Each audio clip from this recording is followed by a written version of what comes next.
Hello, everybody, and welcome to the Warhammer YouTuber 2015 nomination announcements, awards, talking about thing. Probably could have had a better title. I really didn't have time to put it together. Look, we barely We got all worked these awards together, these nominees. I don't have time for titles. we worked so hard on that title, and I think that it would be diminished if it was not a 26-word title. I think it's great. Exactly. As you may have noticed, I am joined by the full awards committee this year. And by committee, I mean the other two gentlemen who were nice enough to join me and put in their time for this. That is William Page and Kieran Dunlevy. Kieran, how you doing tonight? Well, I feel fresh and excited. I spent my last number of days watching a lot of YouTube videos, so I'm invigorated about this whole process and the community that we're all part of. Absolutely. That is a good way to get the motivation. Just start watching the vids. There's a lot of people doing some great stuff, and of course, that's what this is all about. Will, what about you? How you doing today? I'm doing great. It's just about to get evening here, and it's just a beautiful day. Well, you do live in paradise, so strange that that would be like that. That's weird. Right. You're not like us mainlanders here, and the what we have to struggle with. You know, those seasons that we're cursed with. But what we are here to talk about today is, of course, the 2015 Warhammer YouTuber Awards.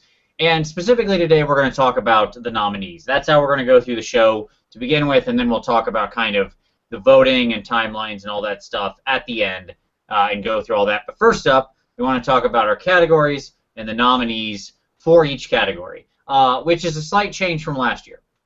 So for last year, we just kind of had a box. You could write in whatever, and we kind of went from there. And what we decided to do this year was a mix of the two. So we have a list of nominees. You know, the three of us got together, talked. We were tried to be very, very inclusive, encourage the community to lobby, to send us emails, all of that. Basically, if you asked to be included, we probably included you. And we also then have a write-in box where you can, put in anyone you want.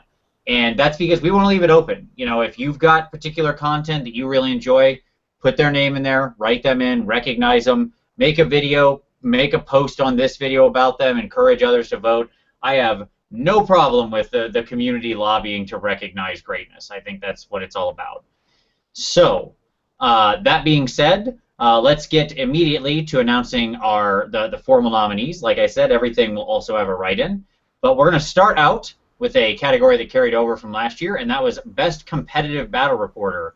And Kieran is going to walk us through this one. So, Kieran, who are our best competitive battle reporter nominees? Well, I actually feel like Will would be more in the know about this one than I. But certainly I recognize all these names here. So first of all let's define what you should think about as far as a best competitive battle reporter. This would be a fellow or lady who is doing battle reports with that competitive edge. Probably most predominantly, the clues to what's competitive is going to be, this is a tournament battle report and this is what I did, versus or I'm practicing for a tournament, or I'm tuning a list, or those kinds of things. So because that's a real big foundation of YouTube videos, it's a very populated category of people that do little bits and pieces here and there, but there's going to be some names that are very immediately recognizable here, and then there's certainly, of course, newcomers that have come on the scene that we'll have to watch and see if they rise to the same sort of standard as these other guys. So looking for production value as well as what they inform you with and how edgy their competitiveness is are all the sorts of qualities that you would think about here. So we have written in 5 nominees, but of course, as Vince said, feel free to write in more. And the 5 nominees we have are the Godfather himself, Once Bitten 360, who has carried on through 8th edition and into 9th, the 9th age stuff. Our second nominee Equally famous for the same reasons, the Sustainable Center. And then casting back into the early part of the year, there's a few others that certainly were very deep competitive guys that deserve recognition for 2015, and those are Skaven in AZ, who was very much a competitive guy at all times. Also Paul Keenert, who gave us a load of videos early in the year about his 8th edition journeys. And then the fifth of our written-in or pre-written nominees would be Long Island Wargaming, who did that not just for Warhammer, but also for Mordheim and a couple other things, even X-Wing, if you're a fan of that kind of thing, as an aside. So there we have it. Those are our 5. It's a solid list. Yeah, exactly. The tactical advice, right? The talking about how they thought things were going to play out, and then showing you how it actually did play out. All that kind of things. Those things that make you a better player just by watching, if you listen and absorb. Yeah, absolutely. All right. So next up is Best Casual Battle Reporter, and Will, why don't you take us through Best Casual? For Best Casual. Best Casual, we'll define that as people who don't really know how to play at all. They're not very good at playing, and we're going to recognize them for that. No, I'm just kidding. Again, I kid. It's just these are people, or maybe they don't take the game terribly seriously, or at least they're not coming from the angle of how to win your next tournament. They're not doing list analysis or those type of things. It's everything what a competitor is probably not. They're more willing to engage in scenario games and such and such. So here are some notable people that we want to recognize. Starting off with Chai Hammer Battle Reports. They have a very consistent amount of battle reports that goes over a variety of different scenarios. Sometimes they prep for tournaments, other times they're just playing to play. Then we of course have Doom and Darkness, who always brings a little bit of fun to the Warhammer game. We will remember Midram, who's famous for his narrations in his game, so let's remember him. There's of course Lord T, who does play some pretty hard opponents, but always has a good laugh and very enjoyable to watch. We have Rasmus7814, again, somebody who doesn't really do a lot of tournament or competitive play, but it does a lot of battle reports nonetheless. Again, we have Gomo's Itchy Nuisance. I remember him putting in a couple of battle reports, but it doesn't seem like a lot of his focus on tournaments. And then finally, a new game that actually veers away from our standard take a picture and narrate, which is Tabletop Minis. They do a lot of live broadcasts. No, I don't know if it's live broadcast, but it's real-time recording. Yep. Or whatever you call it. I don't know how you would describe it. Yeah, because they have it edited, but it's still it's more of like video instead of the photo slideshow method. Right. Yes. So just to round it up, Chai Hammer, Doom and Darkness, Midram, Lord Tremendous, Rasmus, Gomo's Itchy Nuisance, and Tabletop Minis. Yeah, it's a great list, and I must say I do love a good casual battle report.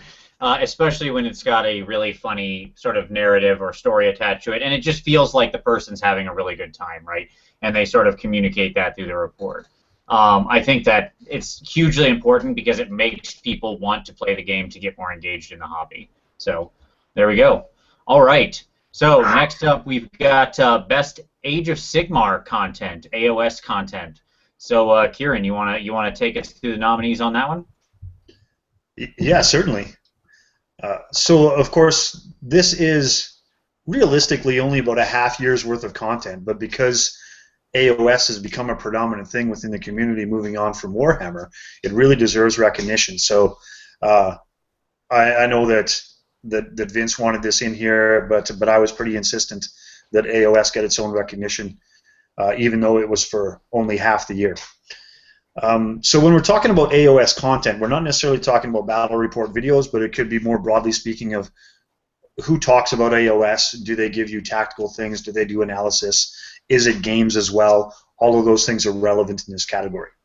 So to begin our list, we have written in 6 nominees in this category already. But of course, again, you can add in yours if you think we missed the greatness. So the one that William finished off with, Tabletop Minis, is very active in doing AOS battle reports, as well as a few other sideline topics.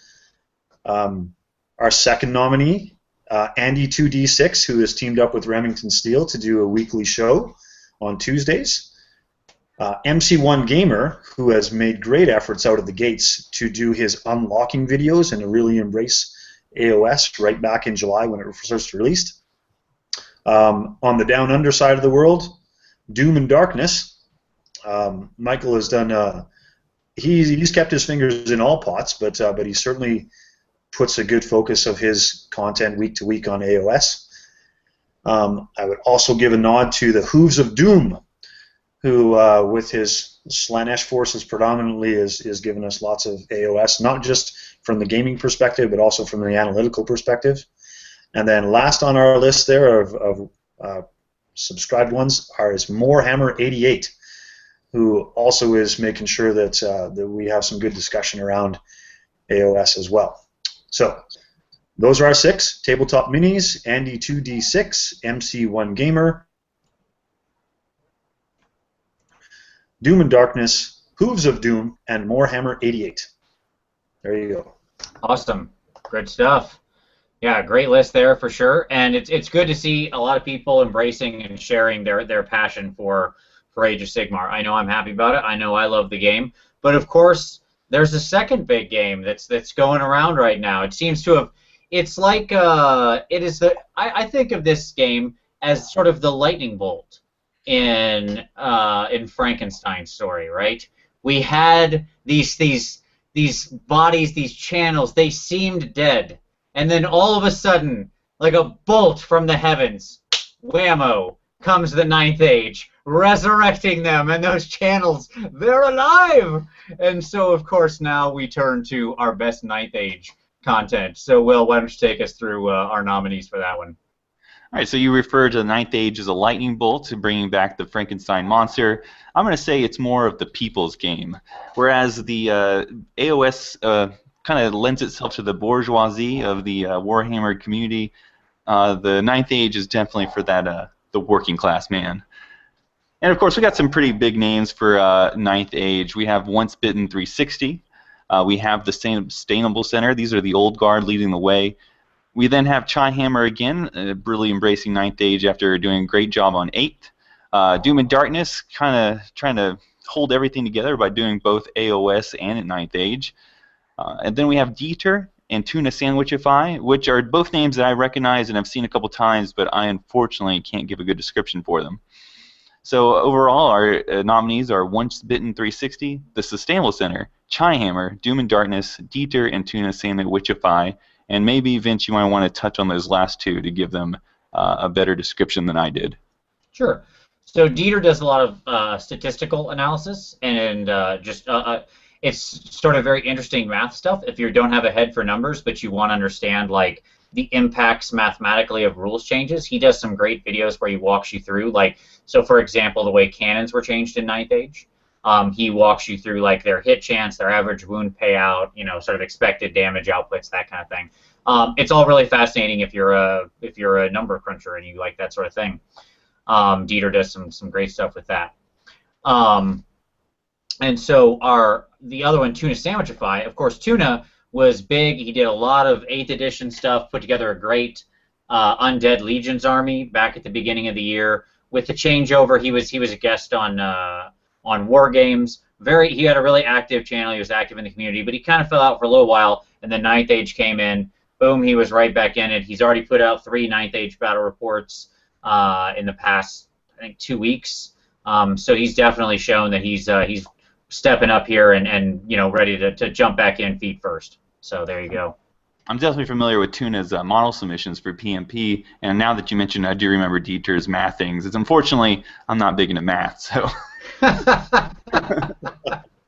Well, if you're a numbers nerd like me, they're very cool vids. I like them. So, okay, there we go. All right. So next up, then, all of this sort of well, I don't want to say fracturing of the community. Let's call it community consternation, shall we? Has led to a great deal of what I think has been very positive, for the most part, discussion and thoughts about the future of the game and the community in general, the state of it. And so we wanted to have a category that really recognized that. And so this year, a new category we have is the most thought-provoking content. The reality is there's a lot of people doing some really good videos of just kind of thinking and sharing and encouraging discussion. And that's what I love to see, and I wanted to make sure that got recognized. So, Kieran, why don't you take us through the most thought-provoking content nominees? I sure will. And I'll try to be as concise as Will this time because I realize I'm much more long-winded than he. But yet I say less. So here goes. The nominees that we'd have here, starting with Nicholas Bullard, who's a very analytical guy. He sort of spends a lot of time on his videos talking about the merits of the game itself and the deeper reasoning behind how they work. On the more comical end of things, but no less informative or evocative, is Reefy in retirement, or Reef. I think he calls himself Reefy in retirement now, does he not? He does, yes. Yeah, but he's not quite retired. He's still messing around. Also, we've mentioned this name before, Doom and Darkness, who, as part of the spectrum of different things that he does, he also has this stuff to talk about on occasion every couple of weeks. Where he just I like how you kept it clean there. Sorry, what were you saying? I said I like how you kept it clean there. Yeah. For his video titles, yes. Stuff we talk about, that's right. And also, even though our next nominee would be Paul Conti, he does several videos that he does kind of on the fly, like he's in his car and he records things that are on his mind, gaming related. But that doesn't diminish the fact that he's still thinking it through and putting a lot out there for us to respond to. And then I have two more on my list, that being the Sustainable Center, who is obviously analytical about things. He always gets in and talks about the business perspective of the gaming industry, which has a place in the part of the discussion that we have in our community. And then my last nominee in here is the Once Bitten 360, who, as you know, has over the past year analyzed, or if you have, maybe you don't know, but he's analyzed the demise of Warhammer, the rise of Age of Sigmar, and also is very involved with the Ninth Age movement as well. So please check out all 6 of those, and of course, if those don't satisfy, you're welcome to write in anyone that you believe is deserving. Absolutely. All those people have started some really great discussions and talks, and we wanted to recognize them, so 100%. Okay, but there's also, this has also been a year of great change, and as a result of that, we've seen a lot of new faces in the community, and I think that's great. And so we wanted to recognize, people who either are trying something new because of the change, or just a totally new channel. And so we've got Best New Series is our next category. So Will, I believe that one's your turn.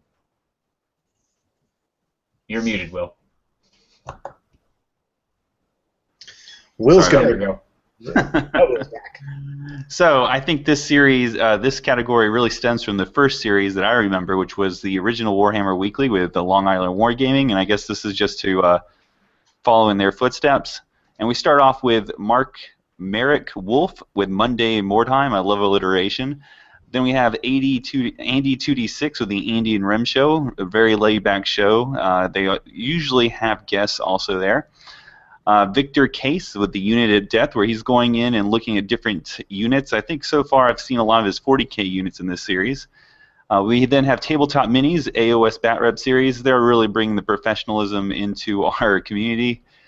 We then have Doom and Darkness with the Just Do It painting series, the premier painting series. You can probably watch, ignore everybody else, just watch that one.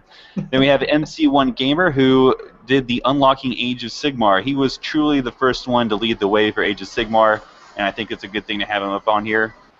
We then have James Squires with Star Mini Gaming doing AOS narrative reviews, which is really a unique thing in our community, where he goes over and talks about the storylines that are happening with AOS. So anytime somebody tells you there isn't a storyline for AOS, send that person to this guy's channel, and that should set them straight. We then also have Ashicus the Muse with the entertaining Truck Hammer, and we get to see his exploits while he travels the country. Very good. All right. Yeah, there's a lot of good series there, and let me tell you what, my YouTube subscription feed thanks all of you for for continuing to produce great new content. So thank you. I appreciate everybody there. All right, so next up we've got something very important, and that is our best hobby advice. And so this is our sort of general hobby advice section. People who consistently post, differing hobby advice and walk you through stuff. So, Kieran, why don't you give us some nominees for that one? Yeah, I would say what we're looking for in here is for folks that are giving you something to work on for painting or terrain, modeling, etc. Anything that could go on one of our tabletop games. So let's start with Victor Case, who does a variety of things and with very much regularity. He is showing you through his technique of painting things, whether that be a whole model or even small aspects of a model. I think the most recent one he put up was about painting rivets, for example. Right? So he's getting very in-depth and in some of his videos quite specific. For our next two, we're going to go back to fairly earlier in the year when it was very Warhammer heavy. Alicia Merritt did a whole series of, I think it was called Get Your Brush On, is what she did, and she did a series of those where she was doing her commission work and taking you through the stages of her painting process. Also, Paul Keenert, along with Vince, but it was hosted on Paul's channel, did the Hobby Adventures, where they explored doing non-metal metallic, blood effects, and a whole variety of other things, which had a lot of great value for people to sort of stretch their legs and try out things they hadn't before. And then my last nominee on this is the Terrain Tutor, who he is a member of the community. He doesn't actually post too often directly his videos, but he is a very active terrain making studio that does all kinds of videos and deserves our attention. So those are my 4 hobby advice videos, and of course write in more people if we're missing something. Yes, and putting that one together, everyone will notice that it's the shortest category of nominees, and what that tells me is we need some more hobby advice out there. So you hobbyists out there who have a lot of painting stuff, let's see some more videos. Let's make that onto next year's best new series. That's what I want to see. Yeah. All right. I'm sure by this time next year, Doom and Darkness will be, have moved from new series to hobby advice when Just Do It becomes the biggest painting hit on the internet. What do you think? Yeah. Well, let's segue that into, I guess we've got 2 categories that are a little more PMP focused. And we should. You have something special queued up for us, don't you? Vince? I do, as a matter of fact. That's absolutely right. Do you mind? I'll bring it up and screen share it if, and I'll kind of walk us through what it is, what everybody's is there. I've got them all listed. So yes, first up we've got best model submission conversions. So let me go ahead and screen share here. All right. Can you see my screen? Yes, you're live and in effect. All right, sorry, I tried to zoom to an area there. It's kind of a pixely thing. The picture's a little small. But it's a great picture. This is a fantastic conversion of a Nurgle Demon Prince. This was done by Andy Bakerson. I love this guy. Yeah, I hate Nurgle, obviously, and all things related to the grandfather there, but I must even say that this is a tremendous piece. All right, next up we've got John Crair, and John did this conversion with his Doom Wheel. Not too much there converted, but there's sometimes it only takes some little touches with his basing, the way he's got it stood up, some wings, some other little changes, and it's very bright, colorful, crazy Doom Wheel. Next up in the much more converted area, we've got Lee Ashcroft with his Khorne Demon Prince. Obviously using the Warhammer Giant as the base for this thing, but a lot of fun, this guy.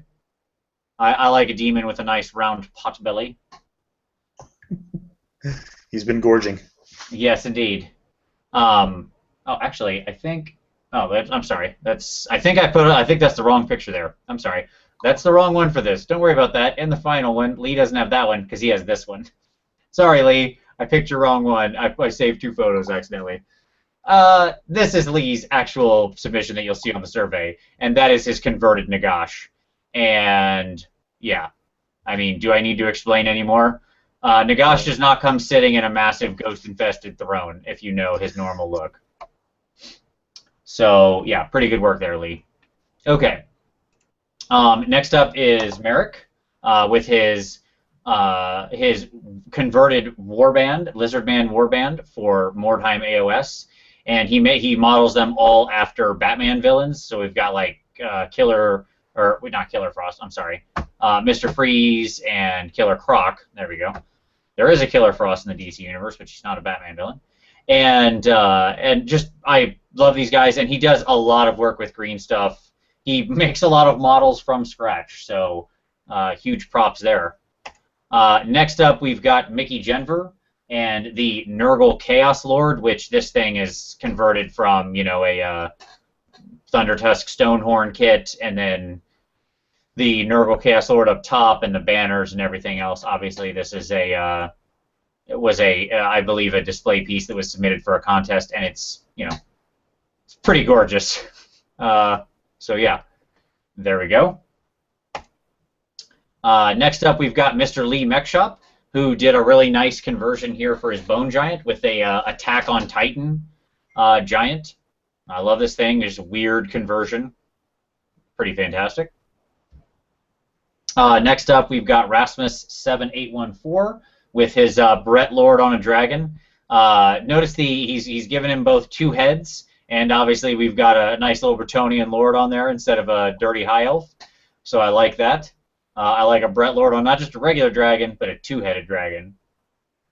Next up is one that might be kind of funny, but this is Skeleton Flower, and he made this tower. And what I love about this is you look at this, you say it's just a tower. That started its life as a Pringles can. So I say, way to go. Like, he really put some work into this to turn a Pringles can into this beautiful tower with, like, the door, and there's a portcullis on top and whatnot. So definitely very, very good work there.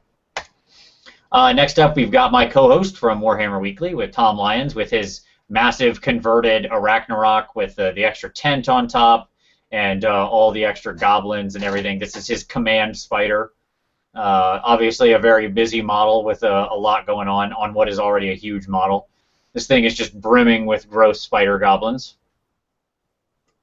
Next up, Thomas Mertens with his Vargeist conversion here. Very nice work. The more wolfy Vargeists. And finally, Tuna Sandwichify, who we mentioned from the beginning of the year, with his converted Vampire Lord here, which is actually his like Werewolf Lord, which he's put up on the big post jumping into battle with his massive hammer. So there we go. Throughout that category, obviously this one and the next one that you're going to go through are going to be by far and away the most subjective things, because everybody's going to have a different idea of what looks good to them. So I expect that this will be the most fractal and the hardest to compile a winner from, but that's a good thing because it shows that there's a lot of great efforts and a lot of great hobbies still going on for so many people to be involved. So I look forward to tallying those votes. Absolutely. So next up, we've got our nominees for Best Model Submission Painting. So in this one, basically what we did is we said, you know, what's more or less just a straight paint job as opposed to having the conversion element being the dominant factor there. So let's go back to that screen share again. And there we go. All right, can you see my screen okay? You are active. All right. So this is another one actually from Andy Baker's son, and specifically it's Thanquil and Bone Ripper here. Obviously he also has his Warlord on Bone Breaker in the picture, which is also well done, but I think Thanquil and Bone Ripper are really the standouts here. The skin tone, the warp stone, all that kind of stuff. Really, really great job. Next up, we've got Christian Curato, a newer member in the PMP, but he did this absolutely stunning guild crew with, yeah, just like with all these fire effects and such, ready to bring some justice back to the town of Malifaux. That's for sure, clearly. Next up, we've got G Ambulance Service with his Korgorath. We've seen a lot of Korgoraths, obviously, in the PMP, because it's in the starter set. But this one was one of my particular favorites. I thought his work on the skin tones on the reds really made this one stand a cut above. Also, some unusual color choices that I thought were nice with the golden skulls and such that really made it pop. Next up, one of my favorite dioramas, maybe the only, like, there's not a whole lot of dioramas that get submitted, but this is probably one of my favorite ones I've seen ever in my life. And this is from James Wilson, and this is the Mordheim Bar Brawl, I've called it. And this is so busy, it's hard to even wrap your head around how much time this must have taken and how much detail and humor and little bit moments of comedy are going on in here. Next up, we've got, I'm going to pronounce your name wrong again, so I'm sorry, and he told me, and I'm still going to get it wrong, but I'm going to call it Josh Tan. I know I'm wrong. I apologize. With his Malifaux crew, just some fantastic non-metallic metal and turquoising and such. Love that. John Crair with his Screaming Bell, which I think was really one of the strongest pieces he submitted all year. Just absolutely unique coloration on the bell. Very nice work. And then Lee Ashcroft's piece here, his actual Bloodthirster, which I thought he just did a really great job on. You look at the coloration in the wings, his flame, the musculature, all these sorts of things are very nicely picked out. Good color balance. To work in one color primarily for a model is very tough, and he's done a good job of creating variation here. Sticking on the Bloodthirster route, we've got M. Healy with Scarbrand, little fallen Bloodthirster, a little worse for wear, but he's very angry about it. Again, excellent work here, especially on the striations on the sort of muscle and skin.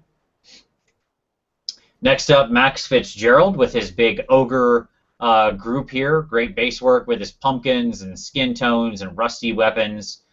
Just an all-around really fun group of ogres. In some wonderful stripy pants. Next up, Mickey Genvers for painting, and that is her Nurgle Gorgon.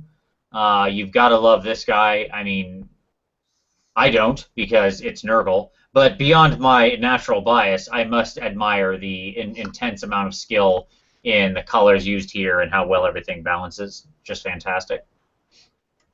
Next up, we've got Mickey Ward with what I'm calling Kingdom Death Link. This is his sort of, Link-themed miniature from the Kingdom Death line with some great OSL work, just absolutely top-notch OSL, and a very, very strong color palette choice. Next up, we've got Mirko Mozzi with the Malifaux starter crew. So this is the 8 figs you get in the starter box for Malifaux. And I thought between the skin tones and the whites, the blood effects, all of that, just absolutely stellar job here. Really clean, crisp paint job that just looks absolutely, just jumps off the figs. Going way back to the beginning of the year with one of my underdog favorites, and that's our old friend Paul Cunert and his little skink chief. The non-metallic metal work on his staff, the turquoise work, the purple to pink blends on the feathers. Just a lot of time and love put into this very, very small miniature. And proof that you don't have to have a giant miniature to have a beautiful paint job. Skeleton Flower with he has submitted so many amazing pictures and so many amazing figs, but I think this overall was the one that was my favorite. His guild henchman here, and I just think between his color choices and the way he blended everything, it's just really top-notch work, and I love the little hints of purple and orange and yellow and everything in the robe. Just absolutely top-notch. Tom Lyons, again, my co-host, with his Dwarven Lord characters. Dwarven, I guess they're all just characters. But of a special note is obviously the White Dwarf being carried by Bugman and Gotrek, I think, or whatever. The nice, unique Dwarf Lord on shield bearers there, I thought especially good, as is the Anvil of Doom with his glowing runes. And then finally, last and certainly not least, Victor Case with his Lord Celestant on Dracoth. Just an absolutely magnificent piece from top to bottom. The skin tones, that green color he's chosen to use for the whole army. you know, with the purple and everything. I think that way back in the beginning when he started this, and I saw just one Liberator with some purple, I said, Victor, I don't really know if you need the purple. Victor, you were right. I take back everything I said, and I apologize for ever questioning your wisdom. This it proved you were right. So there we go. Those are our nominees for our best model submission painting. As you can see, there were a lot of nominees in that category because we had some really great submissions this year.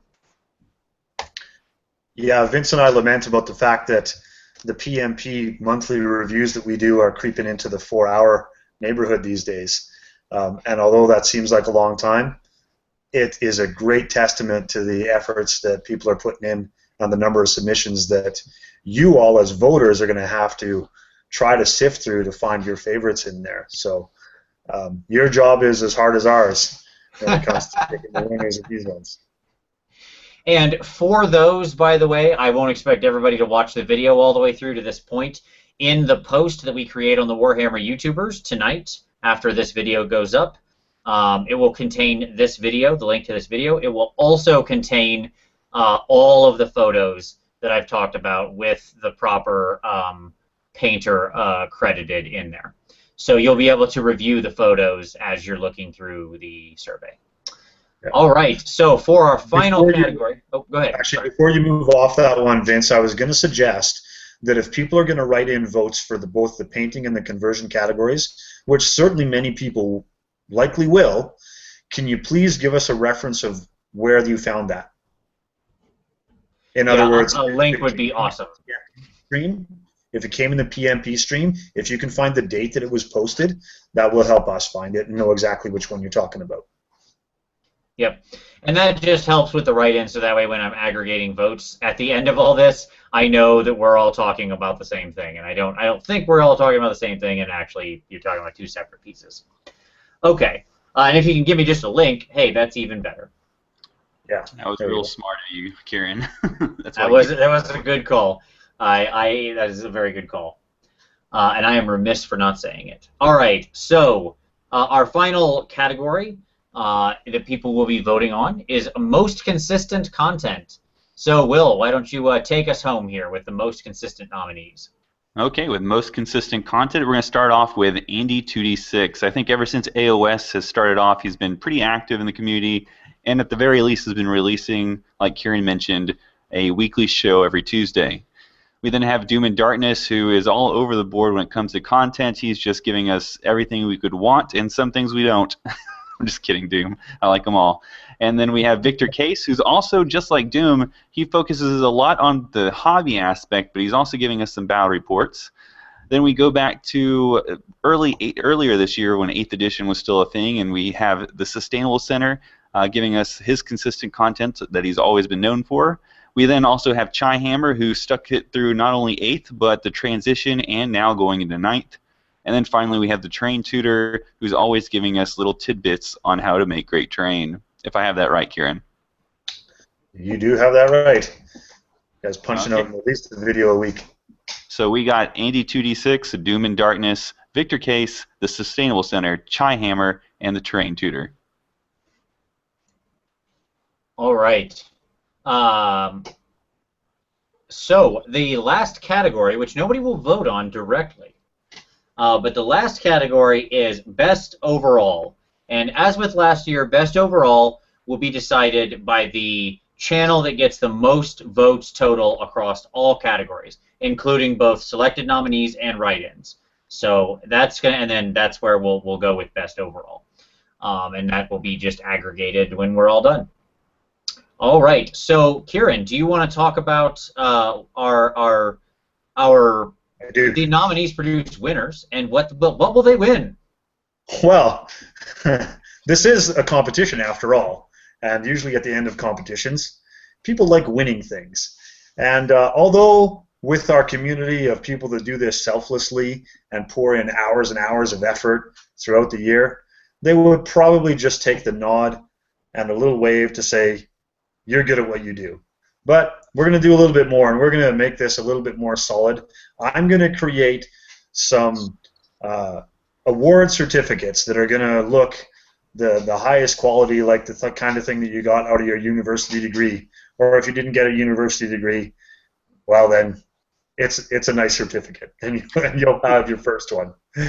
So I'm going to put these things together, and after we do our announcement of winners, which I'll let Vince give us the timeline on, you'll be encouraged to contact me, and I will make sure that those wonderful things get into your hands so that you can be commemorated forever as a winner of a YouTube 2015 award.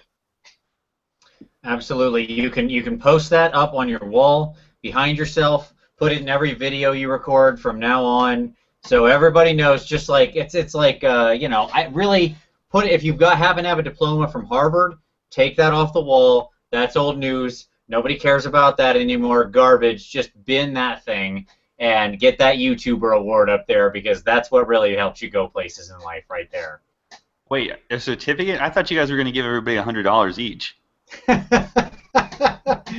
I believe we were just waiting on your PayPal information, Will, to make that promise. So as soon as you pass that along, we'll get that going. You can all just directly email him for that. All right. So, Kieran mentioned it. Let's talk a little about timelines. The voting will open tonight. This video will upload. I'll probably open the voting basically at midnight tonight. And so the link will be in the post that is going to go on the Warhammer YouTubers with this video, with the explanation of what I'm about to say timeline-wise, and with photos of everything that we went through. Okay? The link will take you out to a SurveyMonkey. Pretty standard stuff, and you will then complete that SurveyMonkey to put in your votes. You will have between tonight midnight and December 31st at midnight, so Eastern time. So when the ball drops in Times Square, that is signifying the end of voting. So basically, if you're not sure when the voting ends, just think of Ryan Seacrest on your television, and that will be your key. If Ryan Seacrest is telling you that it's a new year and probably awkwardly kissing somebody who doesn't seem like they want to be kissed in a very public way, then you know it's too late. You should have voted already. Why did you wait that long? All right. So there you go. You're going to have that much time. Or alternately, if you have just awkwardly kissed somebody who doesn't seem like they want to be kissed, yes. Then you know it's too late. And we will do the award show that weekend following New Year's. It's going to take me obviously a couple days to tabulate everything, but once I've got all that in, we will do the show and announce the winners. So, any other things that I missed, gentlemen, or that you wanted to add in? I think I would like to add that this is also, even though the voting is going to open right away, it's not too late, folks, for you to fill the Warhammer YouTubers Google Plus page with all the links to your videos lobbying for recognition. Should be a glut of videos. Short little ones, long ones, entertaining ones. Let's fill it up, right? Make this a little bit of a competition. Make yourself known. I completely agree. If you're on the list, if you're not on the list, that doesn't matter. Lobby away. Link to your content. Make some new videos. Tell everybody, show everybody why you should be the winner. That's what I say. I agree completely. The holidays are coming. What do you want to do? Spend time listening to your family? Do you want to listen to your crazy old uncle? No. You want to watch some YouTube videos about Warhammer. So let's get making those videos. That's what I say. I couldn't agree more, Kieran. That's fantastic. All right. Will, any final thoughts? Nope, you guys pretty much handled it. All righty. Well, then with that, we will bid everyone adieu. Thank you all for watching. Thank you all for voting. I assume that everybody who watches is going to immediately leave this, click the link. By the way, I will include in this video links to all the channels we referenced, so you can look down in the comments and find the links to every channel that is a nominee. So if you are interested, you can find all of their channels down there. Go check them out. Sub to them if you're not sub to them. Everybody we listed is making great, fun content for our community, and I think absolutely, whether they win or not, support those people. Watch what they're doing, because they're all making great stuff. So, with that, we will say thank you very much, and as always, happy voting, and we'll see you next time. Bye.